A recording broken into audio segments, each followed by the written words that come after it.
On today's episode of Anime Afterthought, Jujutsu Kaisen Episode 4, Cursed Womb Must Die. I've been waiting for this, and honestly, it did not disappoint. And I have to say, I absolutely love the visual aesthetics, the style they're going for the actual cursed energy type stuff. Like, my god, fantastic. Now, last we left off, our trio was complete with the introduction of Nobara Kujisaki, the hammer-wielding exorcist from the countryside. Even after bearing witness to the level of curses she will soon encounter being in a more populated city, she's still willing to risk it all. Rounding out last week's episode, we bore witness to the spherical apparition known as the Cursed Womb. And if you read the manga like me, you know where this shit's heading. And this is where we pick up today's episode. Our first years are thrust into their first mission. It seems that the Jujutsu Tech are running low on sorcerers, so it's up to the 3 first years to take on a curse with the potential of becoming a special grade. The series taking this opportunity to lay out a basis of comparative strength when dealing with certain grades, ranging from a simple bat to that equal of a carpet bombing. Yes, the special grade is truly terrifying, and in reality, it usually would take a grade 1 or higher sorcerer to deal with it, aka Gojo Senpai, who just happens to be away on business. We also get a startling look at how an official exorcism is actually set up. The area, which happens to be a juvenile detention center, is sectioned off under the guise of some kind of incident, choosing to go with poison gas for this one. 5 known civilians are still in this facility. We actually see the mother of one of them, begging, pleading to figure out what the hell is going on and if her child is okay. The reality is starting to sink in. This is some serious shit we're dealing with. But our group has a job to do. You can't just be bogged down by the emotions of one upset mother, as Ajitsu stands between her and Yuji. But it seems catching a glimpse of her tears had ignited his determination. Come on guys, it's time to save some lives. And so our group begins to head in, but not before reciprocating Yuji's feelings. Nobara acknowledging her own determination, but we only get a calm, stern look coming from Fushiguro, something that will be explained later on. So with the information garnered through their window, a sorcerer with the ability to sense a curse but not be able to use curse energy, in a 500-meter radius evacuated with Ajitsu deploying his veil, a kind of protective barrier. They soon entered the facility, but not before Fushiguro summons one of his Shikigami dogs. But it seems almost instantly things are amiss. This is not your normal facility. What the hell is going on? This is something out of a Freddy Krueger nightmare. What exactly is going on? Well, it seems that Fushiguro has an idea. Maybe one of the curses has enacted their domain. But while he's trying to figure out what the hell is actually going on, the other two are just panicking in a very comedic way. Of course, this is stifled very quickly when Fushiguro lets him in on the fact that his dog has already memorized the scent of the entrance, so don't worry, we'll be able to find our way out. But as they head in deeper, it's not too long before they finally stumble across some victims, some bodies, some very mutilated and messed up corpses. We see 2, god, it's even hard to describe them as human, literally rolled up into a ball while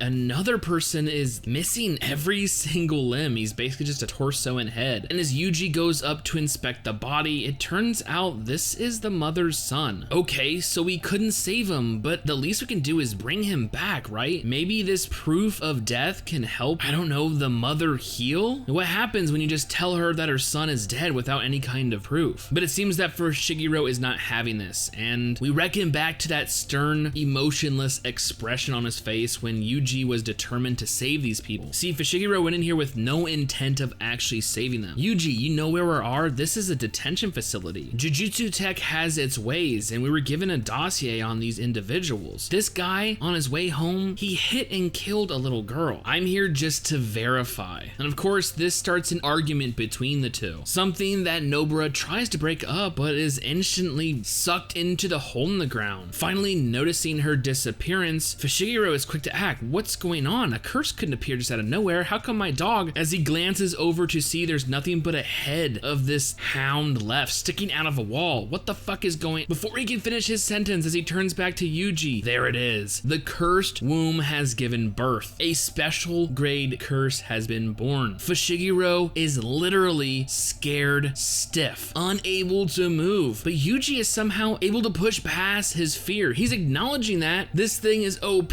but then goes for his blade, and in an instant, his hand is severed. The blade is broken. What the fuck? This thing is a monster. All the meanwhile, Nobara is fighting her own curses. Yes, as we see a bunch of these floating head mask type curses show up, she is all on her own. It definitely looks like these sorcerers are up shit creek without a paddle. So some may be thrown off by the next scene as it cuts to Fushiguro running. What exactly is going on? You're not leaving Yuji behind, are you? Well, it's actually all according to his plan. With Fushiguro still in a state of shock after witnessing this curse use pure curse energy to do some massive damage, Yuji has a plan. Hey, listen, go ahead. You and Nobara escape. Give me a signal when you're actually clear of this building and I will unleash Sukuna. It really is our only way. Until then, I will buy you time. But of course, this is definitely easier said than done. Physical attacks seem to do nothing as they are easily brushed off and Yuji is thrown into a concrete wall. Now lodged in there, it seems that this curse is going for an all-out Kamehameha curse attack, sending him through that wall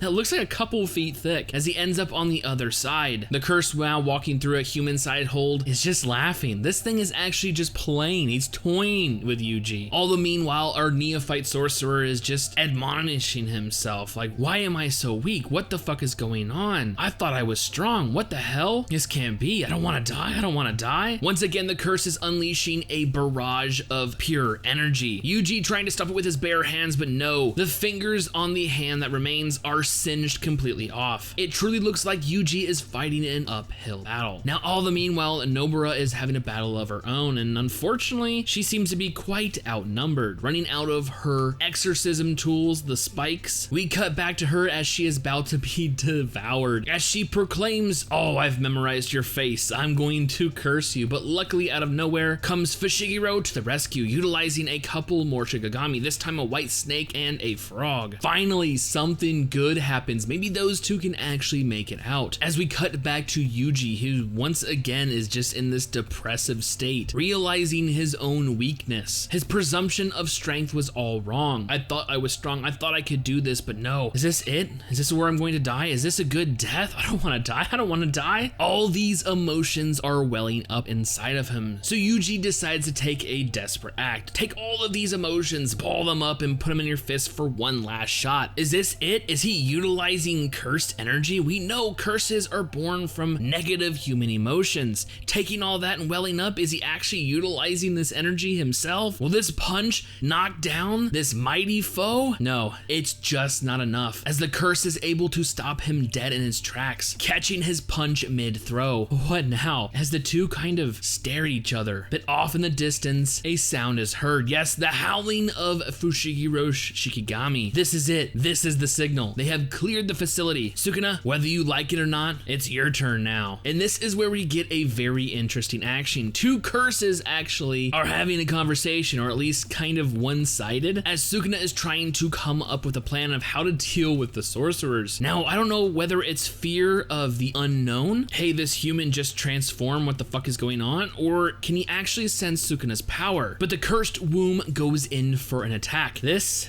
is definitely the wrong move. Unleashing another barrage of pure energy, Sukuna regenerates Yuji's lost hand in an attempt to block it. More upset with the fact that he actually healed Yuji than this other curse attacking him, Sukuna goes into action, and we see how powerful this dude really is. Something that literally was toying with Yuji just moments ago, he is easily able to crush its head into the floor, and begin to stomp on it. We're quite lucky that the other two made it out alive, because if they were trapped between these two monsters battling, I highly doubt he would come out unscathed. Ijichi takes Nobara to the hospital, but Fushiguro stays behind. For if Sukuna does get out, it's up to him to put him down. It was his own personal feelings that Yuji would be spared in the first place, so he feels it's his responsibility. Now, meanwhile, back at the fight, in the split second we looked away, Yuji, or Sukuna, is doing some major fucking remodeling when it comes to this curse, literally tearing him limb from limb,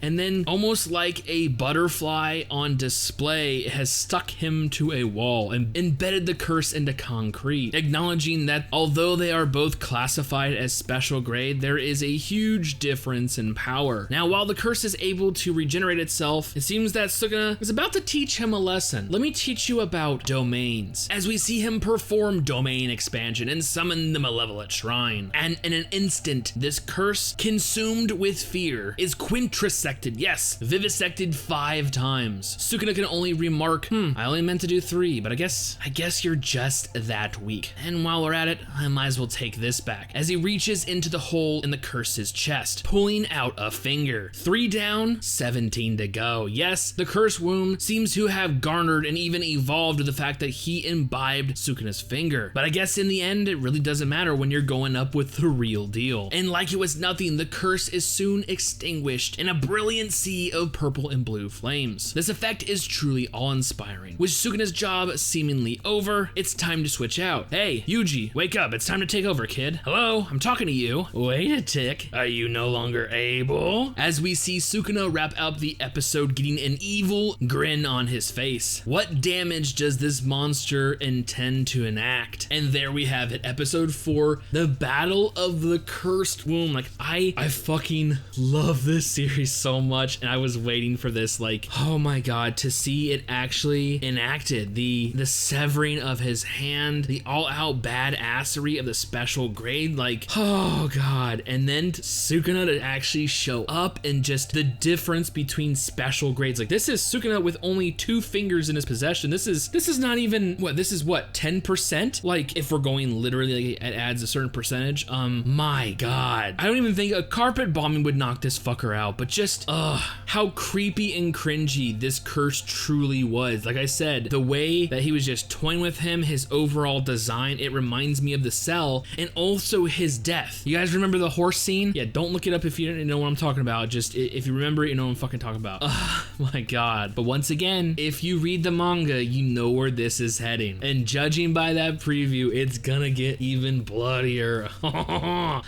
Anyways, I love today's episode. It was fucking amazing. Once again, them actually utilizing the curse energy. I love how they're doing it with like certain colors with almost like that blackish outline, but it's still like see-through. Like, I love that. The effects on the womb actually being exorcised, that sea of pink, purple, and blue flames, it was just fucking awe-inspiring. Like, I really did enjoy it. Like, plus my man Yuji. Yuji is going through and will go through some shit. Let's put it that way. But still, seeing him internalize all those things and actually utilize curse energy just naturally, like, oh, I fucking love it. I love it. Anyways, what did you guys think of today's episode? Did you love it? Let me know in the comments below. Anyways, with all that being said and more Jujutsu Kaisen next week, I honestly cannot wait for future episodes.